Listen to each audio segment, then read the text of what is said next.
Welcome back, everyone. Next, we have Intellabridge Technology Corp. It trades on the OTCQB under the symbol KASHF and on the CSE under the symbol KASH, and is a fintech company in the business of impact finance with a mission to make every transaction have a positive impact on the world through cash-back solutions and automated customizable donations to charitable organizations based on the United Nations Sustainable Development Goals. Intellabridge's Karma Impact Finance product is a web and mobile application providing customers with cashback debit cards, virtual cards, Apple Pay and Google Pay, as well as self-custody financial services and automated donation systems. Please welcome its CEO, John Eagleton. Welcome, John. This sounds like a fascinating business. Thanks, Anna. Thanks for having me on the show. All right, the floor is yours. Call me back when you are ready for questions. Sure. So thanks, everyone. So there are forward-looking statements in the presentation. As Anna said, Intellabridge is an ESG fintech company. And just to give you some perspective on what that means, there's actually been a lot of fintech innovation that's helping to unlock the potential of ESG. You've got payment companies that help align consumer spending with ESG missions, lending companies for sustainable home improvement, trading companies that trade carbon credits, investment companies that do green crowdfunding, and then banking applications that you may be familiar with, like Aspiration Atmos, which allow customers to get a debit card and plant a tree and offset their carbon credits. MasterCard report shows there's been about $6 billion in ESG investments over the past year, and that number is expected to grow to about $28 billion over the next few years. Despite all the sort of innovation on the climate action side, 90% of Gen Z and millennials want to do more than just climate action. They consider other issues like poverty, inequality, unemployment to be equally important. So, how do we solve this problem and come up with a solution? We see the $200 billion in cashback every year as the best place to start. So this is the cashback that customers earn as rewards when they go shopping, and the cashback market is a growing market. Initially started with interchange cashback that banks give of 1 or 2%, but there's a growing trend in terms of merchant cashback, which is as high as 5 or 10%. So how do we solve this? We have a product called Karma Card. It's a debit card that makes it easy for people to earn cashback and then donate that cashback to the charities of their choice. So it's based, as Anna said, on the 17 United Nations Sustainable Development Goals, like poverty, hunger, gender equality, et cetera, et cetera. So customers can choose the charities based on their goals, earn that cashback, and donate it to the charities of their choice. Just like Aspiration and some of the other companies out there, we allow customers to plant a tree with every purchase, and we're going to be launching a feature that allows customers to track their carbon footprint. And in fact, if you do most of your spending with a Karma Card, you can offset about 100% of your carbon footprint every year.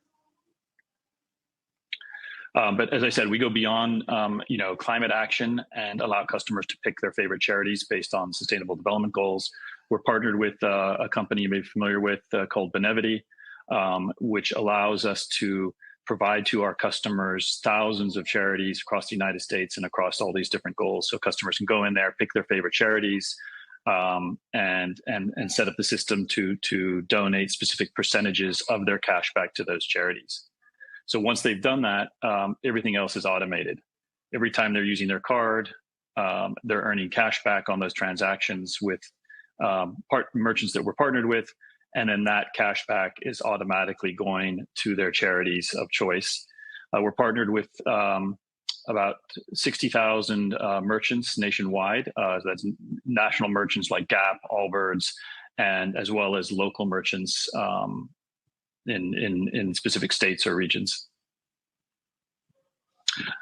Part of our marketing strategy is to leverage word of mouth marketing, and even though we've just launched a couple months ago, we're finding that this strategy is working pretty well.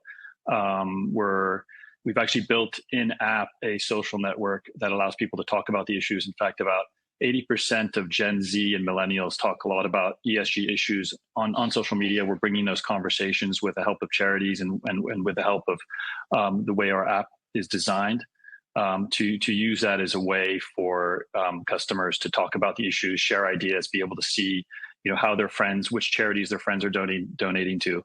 And so we've integrated with influencer marketing partners to do influencer marketing, as well as traditional social networks like Facebook, Twitter, Instagram. We're also doing B2B marketing. There's hundreds of thousands of charities and nonprofits in the United States, small ones that have maybe a few thousand donors or followers to the larger ones, which have hundreds of thousands. And by partnering with these charities, it allows us to scale much faster and access more customers. So if you go to our website, for example, you'll see a whole charity section and how we're marketing to those charities, how we're working with them, partnering with them, and doing cross promotion. So we also want to educate customers about specific charities that we're working with, and then allow those charities to have another source of fundraising. I was actually just at a conference in Orlando, meeting with charities, and the feedback has been amazing. Because it's really a no-brainer for the charities to go to their existing donors and for them to be able to have a sustainable way to get additional donations through ongoing cashback as opposed to one-time donations. We're initially targeting Gen Z and millennials in the U.S., and that's obviously because Gen Z and millennials are the ones that are most active when it comes to these issues. There's 141 of these next generation customers in the United States, 55 million of whom have already made one-time donations, and then 43 million of those who have debit cards. As Anna said, our mission is to make every transaction have a positive impact on the world. And while it seems like a lofty mission statement, we're actually going to be launching in the next few months a functionality that would allow you to connect any debit or credit card to our platform. Citibank, Bank of America, Wells Fargo, you'll be able to connect that to our platform, earn additional cash back from those merchants, and donate that cash back to charity. So that significantly increases our serviceable market. There's 600 million debit and credit cards in the United States. So we're really excited about launching that feature in the next few months. We have an awesome team with backgrounds in fintech, nonprofit sector, ESG. Very excited about what we're building. We're expanding our team, and also very excited about the fact that we had been selected by MasterCard as part of their Start Path program. Start Path program is a program for innovative startups who companies like ours, and MasterCard gives us access to their network of partners and advisors. So that's been great for the company. Our revenue model is right now it's primarily interchange fees. So those are the fees that the merchants are paying. It's traditional sort of banking fees, as well as merchant fees on the cashback. And the next few months, we're launching a new card program with recovered ocean-bound plastic cards with our card manufacturing partner. And data shows that like 52% of customers would actually switch banks just to have a recovered ocean-bound plastic card, because a lot of people do care about plastic in the ocean. And with that card program, we'll be charging anywhere from $5 to $10 per month. So we expect about 30 to 40% of our revenues to be coming from subscription fees.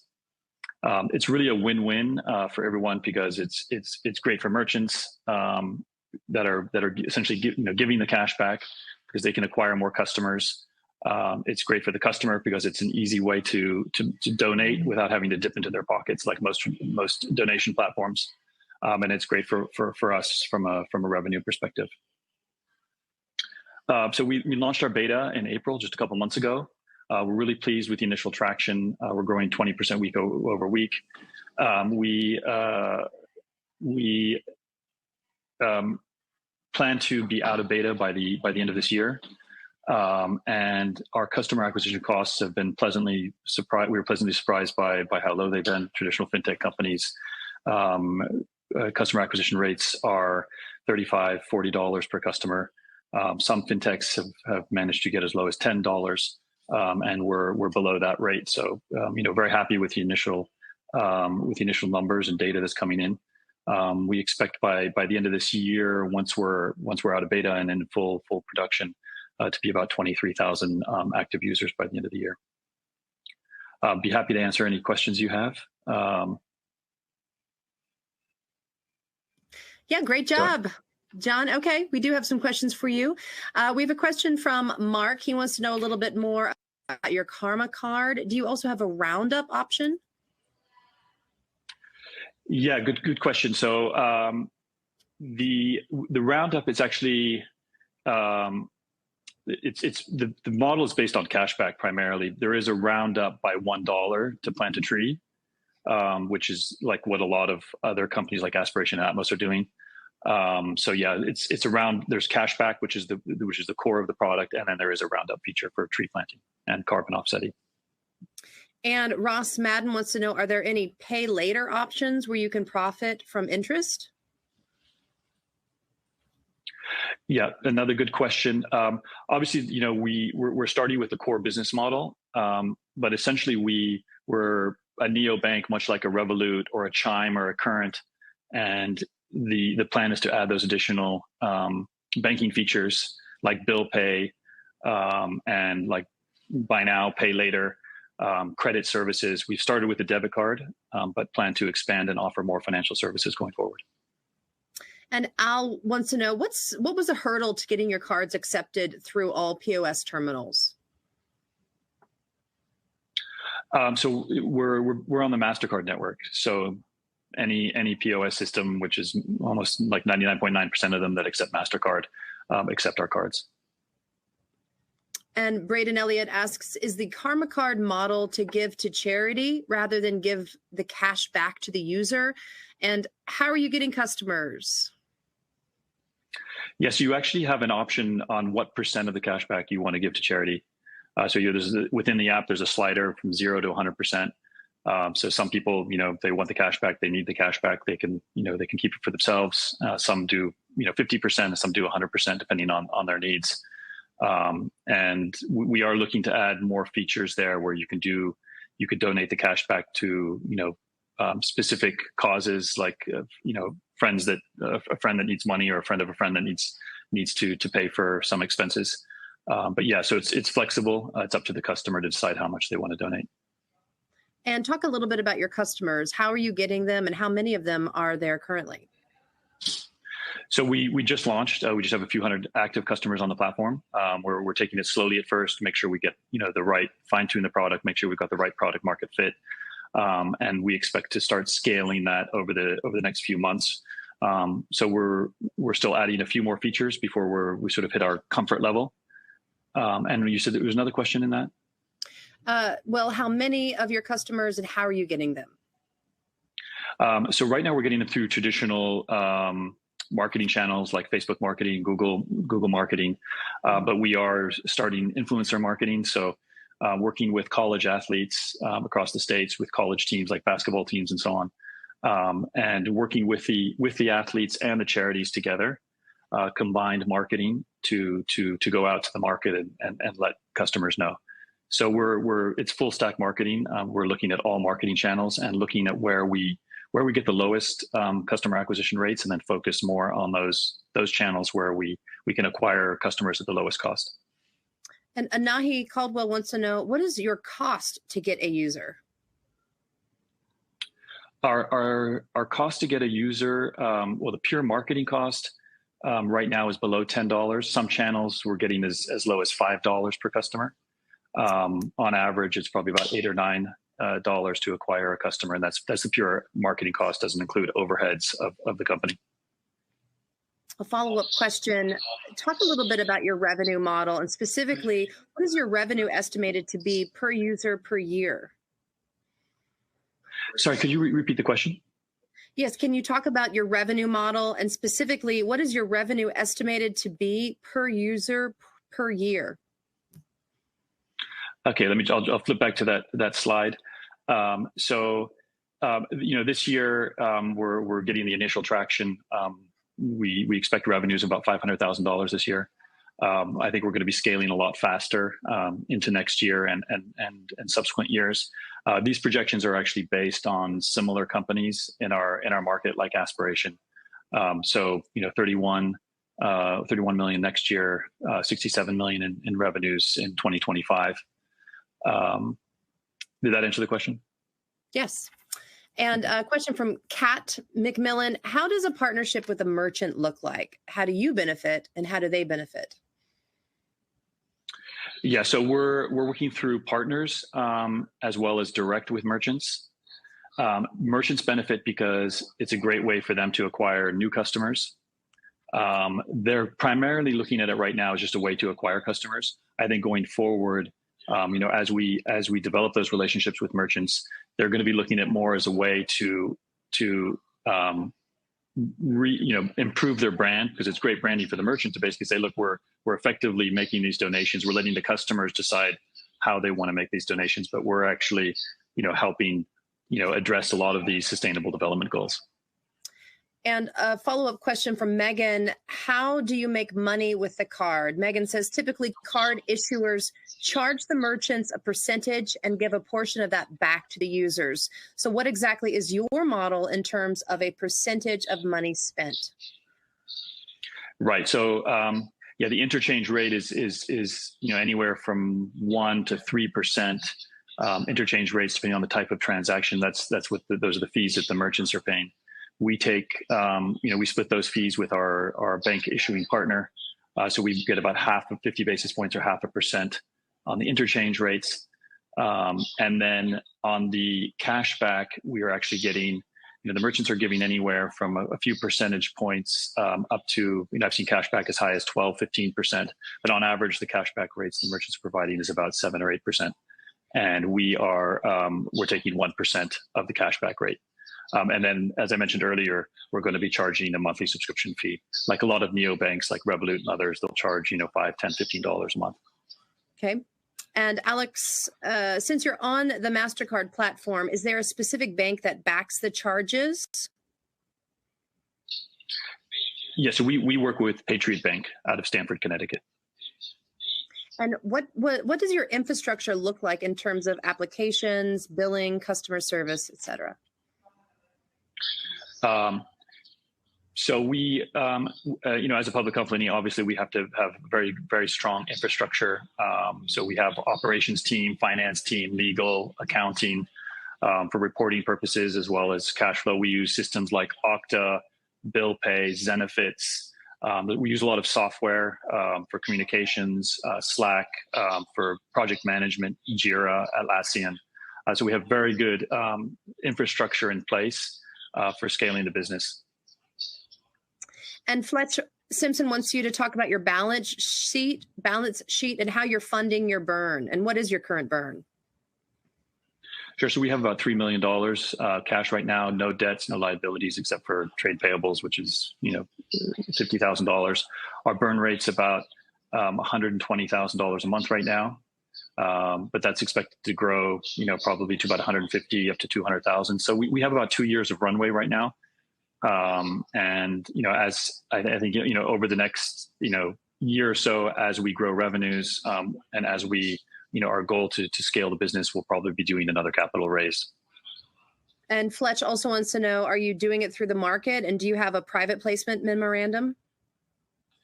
We haven't announced anything yet, and so we have nothing in place yet.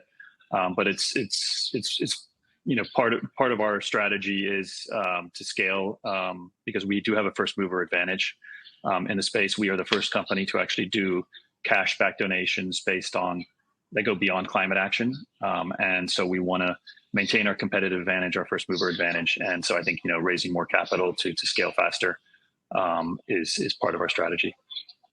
Well, that leads to my next question by Ashanti. Who is your competition? And are there other cards doing something similar?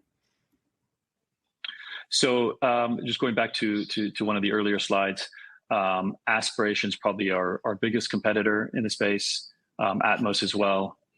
So they're providing debit cards for their customers that really focused on carbon offsets, planting trees and carbon offset, which I think is probably the key differentiator between us and our competition, is the fact that we go beyond climate action and look at all of these. The other important factor is the fact that we're partnering with charities, which none of our competitors to do, because that's not their business model to address these other sustainable development goals. So working with 100,000 charities out there and their network of millions of followers allows us to compete, I think, in a much stronger position, because we're leveraging an existing sort of fan base and donor market. Adolfo wants to know if you're currently set up to add the card to Apple Pay or Google Pay. Yes, it works with both already, Google Pay and Apple Pay. So when you sign up, you automatically get a digital card, which you can connect to Apple Pay and Google Pay. And then if you want, you can get a physical card, which will take like 5 to 6 days to receive in the mail. That card right now is free, the physical card. As I mentioned, in a few months, we're going to be launching ocean-bound plastic cards, which will have a monthly subscription fee attached to them. And Erica wants to know if your cashback donations, are they reportable tax deductions? Yeah, they are. And we will provide customers at the end of the year, early next year, we're providing, tax receipts. So it's all tax deductible. And Will wants you to explain how the social media aspects work. Is this all within your app? Are you building a community? Do you have to have a card to join? No, you actually don't have to have a card to join. You can just go into the app, start, connecting with friends. We're actually working on a feature that I'll probably talk more in detail about in a few weeks in another follow-up presentation. But that's going to pull those conversations that are already out there into our application and create a more engaging environment. So it's not just about like a card and using your card, but really creating a community around this whole concept of cashback donations and charitable donations. And Alex Pollard wants you to discuss the infrastructure regarding your customers. Infrastructure regarding customers. So our issuing bank partner, which is called Apto Payments, they actually handle all of the customer service. So if a customer has questions about their card, it gets lost, or concerns about transactions and so on. So that's actually a great thing about our model, is that can be a very huge cost for a lot of companies. And that's part of our relationship with our issuing partner, Apto Payments and Patriot Bank. Great. And if people are interested in getting this card, how do they get it?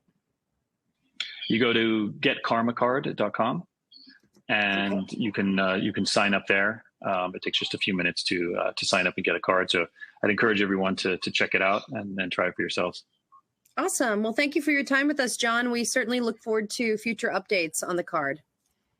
Thank you very much, everyone. Looking forward to next time. All right, everyone. We'll be back in about 10 minutes. We'll see you soon.